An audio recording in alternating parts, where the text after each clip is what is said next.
You've previously mentioned the importance of agility and having an agile mindset.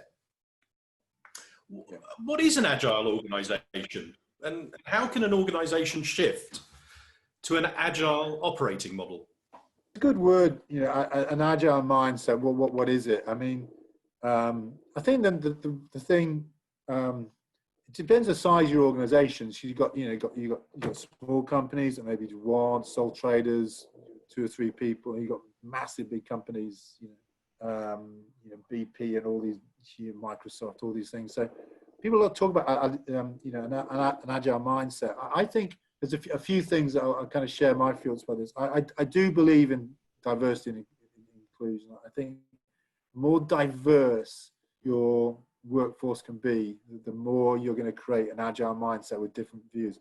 As long as, the only caveat I'll put around that, as long as you give them the scope to continue to be agile, you've got a process in place where new thoughts, new ideas are welcomed, and that's so important. One of my favorite sayings is there's no such thing as a dumb idea. As I said before, I think I'm a good listener, and I'll fall out. And if you're worried about saying something to me because you may feel a bit stupid or you may think it's a bit crazy or off the wall, and you don't want to say that, you worry about ridicule, we're going to fall out big time. Let me decide whether this is a stupid idea. I want your thoughts coming through, however crazy you may think they are, especially around technology now. And this will come by having a workforce that is really diverse and really inclusive in terms of their ability. And you're looking for diverse opinions, and I could, I obviously do like to talk about my rugby team, but in the rugby room, for example, George, we had rugby players, obviously, we had great rugby players, and we had fantastic coaches. But also in that room, we had my number 2 was a female, Louise Ramsey was my manager. Never played rugby. We had female medical staff, physios. I used to like them always being in the room listening. And I said, what do you think? What do you think about this? And you'd be amazed when new thoughts and ideas can come from. It hasn't got to come from players or coaches all the time. Obviously it does. I'm always looking at different thoughts, different opinions. And it added real kind of almost quality to the room because, the behaviors were right. People were taking it really, really seriously. But I was listening to, I fully believe, a doctor, a physio, a medical person, male or female, can have a view on rugby in terms of what we're actually doing, right down to actually what happens on the pitch, field of play. They're all fans after all, and don't underestimate, fans can have some ideas that we may miss because we're so close to it, and I often ask, and they're all listening because, what do you think? And then we'll have a bit of a chuckle about it, but, you are looking for a diverse opinion. And the other thing I learned on this agility kind of topic, and I'm not a clue where I got this, but I've always coined this phrase called 3D learning. And 3D learning, you can apply to any topic that you're thinking about. So, and I've just learned to kind of adopt this. And I don't know where I got this from. I've used it for as long as I can remember in business and sport. So what's 3D learning? So if you take any topic, so just think of any topic that you want to, from the housing industry or the sporting industry. Let's use COVID. Let's use COVID as an example, right? So we're going to discuss as a business COVID. So here's our topic. So we apply 3D learning to it. So the first D is what we call discover. So this COVID thing, we're now going to go and research, really try and discover as much as we possibly can about this. So a huge amount of information can come in about this from anywhere. So it's just discovering, and you discover. And the key thing about this discovery, you must never stop discovering.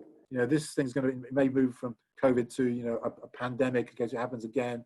But there's our headline news. We're going to get information from everywhere, get it all out of our heads. We're going to get all out of our computers and we're going to bang it in here. So there's a massive amount of information. And then what we're going to do, we're going to study this. This is discover. We discover what it's all about. This could be huge. But then the second D in this process is what I call distill. We're going to really study it and absolutely find out, okay, what are our key points? Out of all this stuff, what are the things we've absolutely got to learn?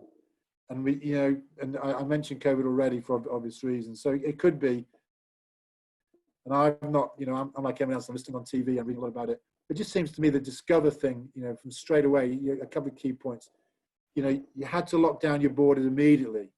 You have to put self-isolation in immediately. No one can fly in, no one can fly out. You lock down straight away. Social distancing comes into place. You've got to put a tracking system in place. Can we use technology? Is this thing working in terms of tracking people? Being tested. Who else have you spoken to? Can you use the technology? As I said before, New Zealand, Taiwan, some of the smaller countries are more agile because they're not stuck with this massive bureaucracy. Have actually got it right, as well as we can actually see now. And that is, so you have discover all this information, then you have distill. What are the key points? What are the key learnings? And once you've got your key points, and normally, it doesn't matter how big the topic is, there's normally about 5 or 6. And you want these key points in just simple language. No one flies in, no one flies out. Self-isolation. Then the third D and the 3D learning is do. Okay, how do we do this better than anybody else? So when we talk about, testing or tracking, right, now how do we do this? How do we really do it? How do we measure it?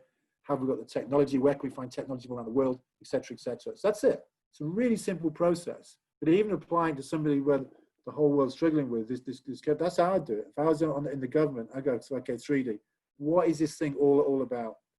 I'm a massive learner. I was on it wasn't a podcast. It was an interview with a guy called Niall Ferguson. I don't know if you've ever heard of him, but he's a Scot. He works in America, an absolute brain. And this was an hour he was just speaking, and I'm just driving along listening to this, and I'm just going nuts because what he's saying was so true. He was at Davos in January, Davos, the big economic forum.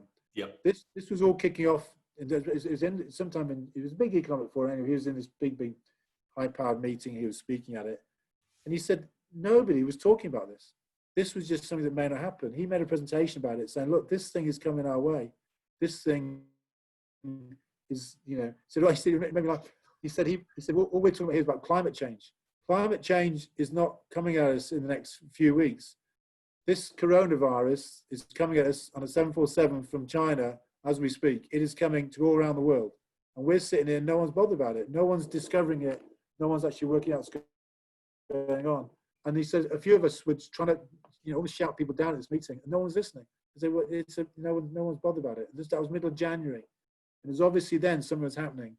If you're in the know, if that was your business, which his was, and it was quite scary. And he then went on just how wrong we've got it in terms of, say, us, I mean the Brits, the Americans, in terms of our how we've gone about tackling it compared with some of the smaller companies who have an agile mindset. That's what we're talking about. And they may not use the term 3D learning, but that works for me. And there's not a single subject I can think of that you can't apply 3D learning to. Discover what's it all about. What are the big points? Out of all this stuff, what do we all agree? These are the key points. If we get these 5 points right, we've got a good chance of doing this task correctly. Then once we know our key points, how are we going to really do it? How can we really create? How do we do it? So there's the 3D learning. It's just a continual circle all the time. But the key thing, George, is you must never, ever stop discovering. Never stop learning, putting it in, and then working on this 3D process. That's how you remain agile. And I've often said that the day I'll retire is the day I stop learning. The day I stop thinking there's nothing to learn, that's the time really, but that'll never ever happen, because even my passion for golf, I never stop learning. I'm addicted to watching TV on golf, learning about things, reading magazines, always just doing my discover to still do. And that's how I've learned to play golf, reasonably well, even at my ripe old age now. But that's an agile mindset.